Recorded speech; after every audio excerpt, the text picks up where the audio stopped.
So since the Purple Frost OP1 limited edition is launching today, I thought I'd give you a quick oversight of it, so that you actually know what you're getting into when buying this thing. Because this is actually not a one-to-one copy of the OP1 that already exists, since it actually does have a few changes to it. First of all, as a disclaimer, obviously this was sent out to me by Endgame Gear because this isn't even available yet until today at 4 PM CEST, which should be around the time this video actually goes up. However, that does not at all affect my opinion about this mouse because I don't have any affiliation with them, but obviously I'll shill the shit out of it because I love purple. And before we get into the details, I do want to mention that you should definitely subscribe and hit the notification bell right next to it if you're at all interested in these types of videos. Getting into the unboxing experience first, the packaging is very minimal and very eco-friendly. Inside of the box you of course get your mouse. You yet again get the same screwdriver so that you can open up the mouse instantly because the screws are exposed. And you also get a pair of spare skates that you can also mount with holes for the screws as well, so that you can open up the mouse at any point in time without ruining your skates. You also do get grips for the sides. These are decent, but definitely not the grippiest grips I've tried out there. And then you also get a whole handbook on assembling and disassembling the mouse if you're actually that stupid. Because all you need to do is just loosen these two screws, pull it apart slowly, and just unplug the wires if you want to disassemble it completely. In terms of the QC, my copy is absolutely flawless despite not being cherry-picked. I have zero switch grinding, I have zero flexing or creaking, and even the side buttons are super well tolerated. If you want to know more about the shape on the OP1 definitely watch my OP1 video on this white version that I've already released. In terms of the coating, this one is slightly different to the normal OP1 whilst the OP1 almost feels like a bit satin or a slightly bit glossy despite being a matte coating. Kind of similar to the Viper V3 Pro. This OP1 Purple Frost feels a bit more plasticky, and overall I just kind of prefer the feel and grip of this mouse. I don't feel that it can get slippery when sweating a lot, just like this one does. And I also think that this one doesn't attract grease as easily, but the difference is quite minuscule. Also, here you have a better look at the mouse close up so that you can see how it actually looks like. Of course, it isn't a full transparent look, but rather a translucent look. And no, this one does not have RGB. The only LED indicator that you have is for your DPI up here.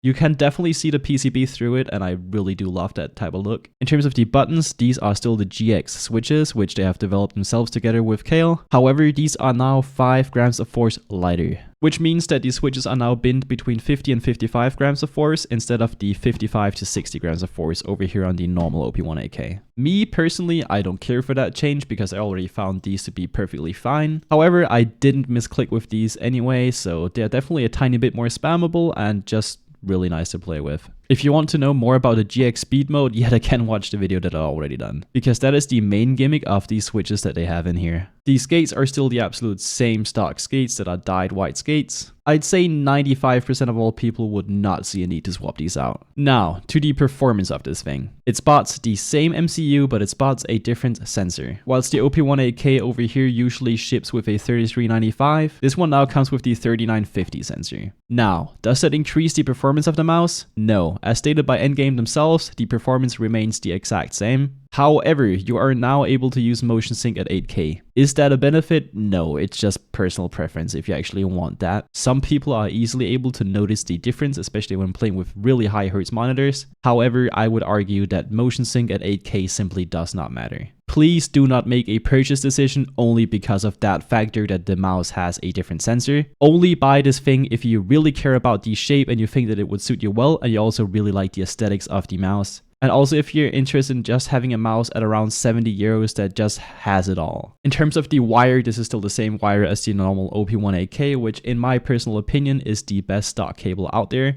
Me personally, I do not feel this wire in-game at all, unless I were to play something like 50 or 60 CM360. But since I mostly play mid-sens like 30 to 35 CM360, I never feel this cable when installed inside of a bungee correctly. The only other difference that I feel is that these side buttons are a bit more snappy and they feel tighter tolerated. The software is virtually the exact same, and if you want to know more about it, you can just go watch my video that I've released already. Now, to my opinion on this mouse. Who is this for? This is for the people who already main an OP1 and simply want one that looks sick as hell. And it's also for those people who are now in the market for an OP1 8K that just looks better.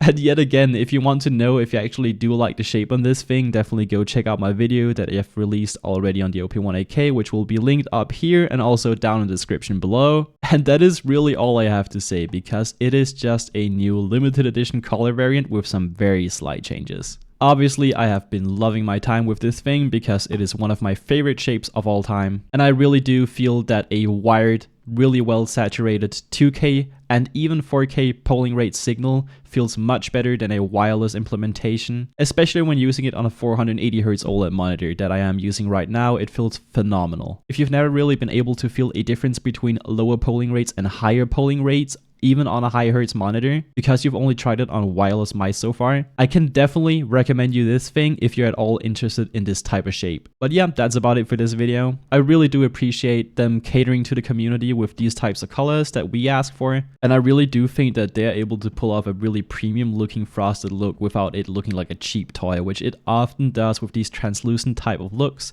especially with mice likes of G-Wolves. And for only 5 euros more than the normal MSRP, you're actually able to get this between 65 and 68 Swiss francs here in Switzerland, because you can actually subtract the tax difference that we have. So as a Swiss person, this is an absolute no-brainer. But other than that, that's about it for this video. If you're at all interested in this type of content, definitely make sure to hit the subscribe button and also the notification bell right next to it. And also please do keep in mind that we're hosting a giveaway on the Gamescom Edition Pulsar X2H over on my Discord server called pericort.com. Other than that, I'll see you guys very soon. Peace out.